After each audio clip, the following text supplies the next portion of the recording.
Being born again is not about being baptized. When you have a child, you create another vessel for your reincarnation. So when you hear he will be born again, that means that you are creating another vessel for you to reincarnate into so you can be born again, so you can incarnate again. A lot of the Bible refers to sex and giving birth. The Word of God is the seed of life. Every fruit has a seed to bear more. Same for humans. Luke 8:11. Men, when you release into a woman, you are releasing your seed for something to grow. In the beginning was the Word, and the Word was with God, and the Word was God. But what is the Word? And the parable is this: the seed is the Word of God. The human body is composed of calcium, magnesium, manganese, selenium, and a lot of other minerals. When you release semen, is composed of calcium, manganese, magnesium, selenium. It's the essence of life. It's the vital force of life. Scientists turn light into a solid that flows like liquid for the first time. What this means is that our entire reality is composed of photons. When you manifest, your idea leaves your head in waves, right? You are literally turning the idea, light rays, into a actual materialized thing. It's the same when you give birth, right?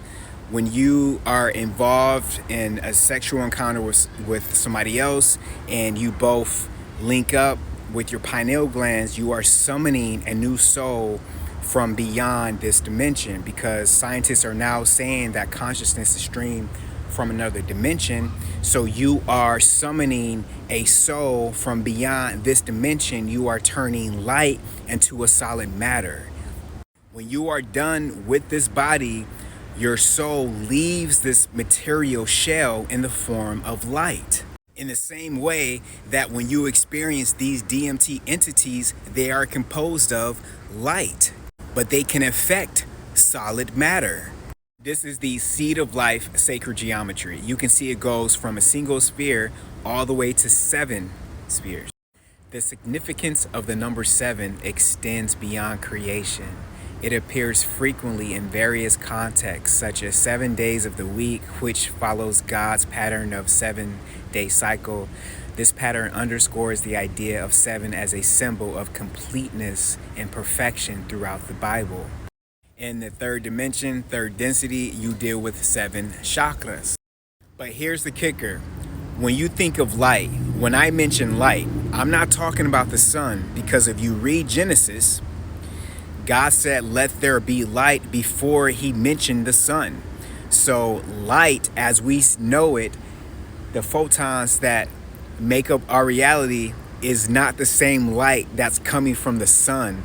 That nuclear fusion, which is the essence of all life, is not the same light that your body is composed of.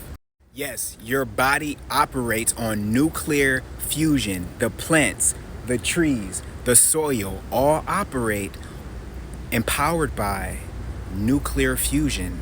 The sun is a nuclear fusion reactor. But you see, light can vibrate. It can become blue. It can become red. Have you ever seen a blue sun? You see, you are taught about the speed of light.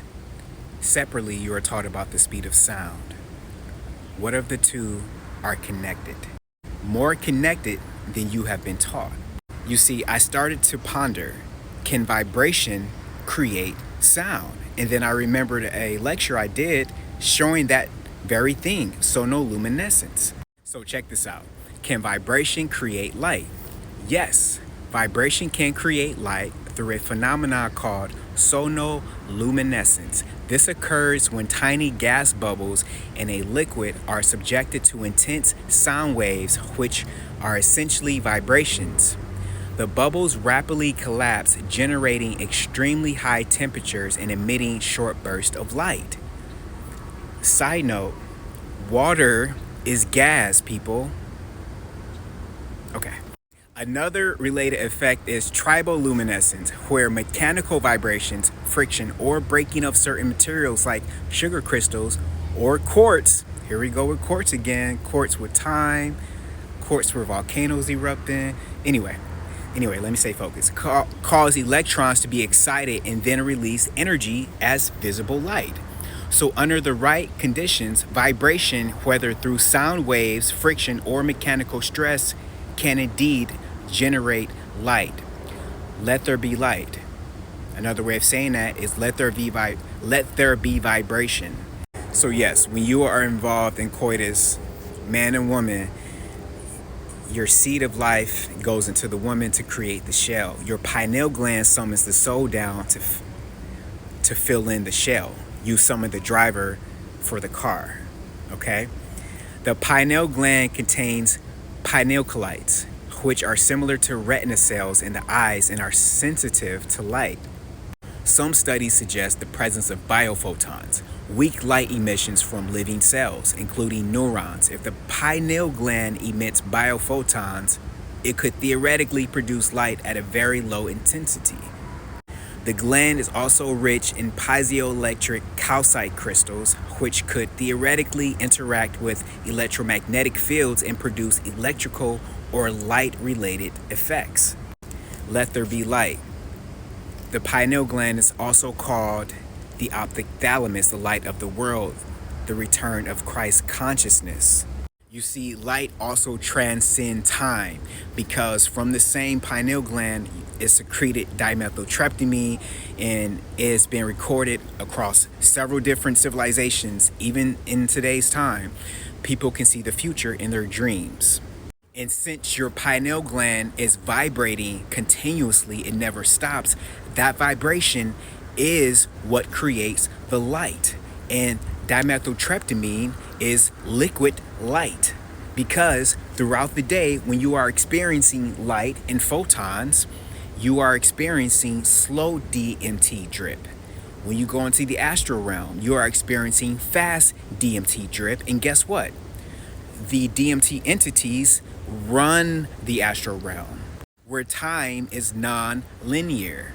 And it has also been recorded across several civilizations that you can see loved ones when they pass away in your dreams because they are in their light form, but it's a different light than you are surrounded by in waking life, because when you go to the astral realm, it's the yin and the yang, right? You are experiencing the yang in the waking life and the yang in the astral plane, because darkness is light. I hope that doesn't go over your head.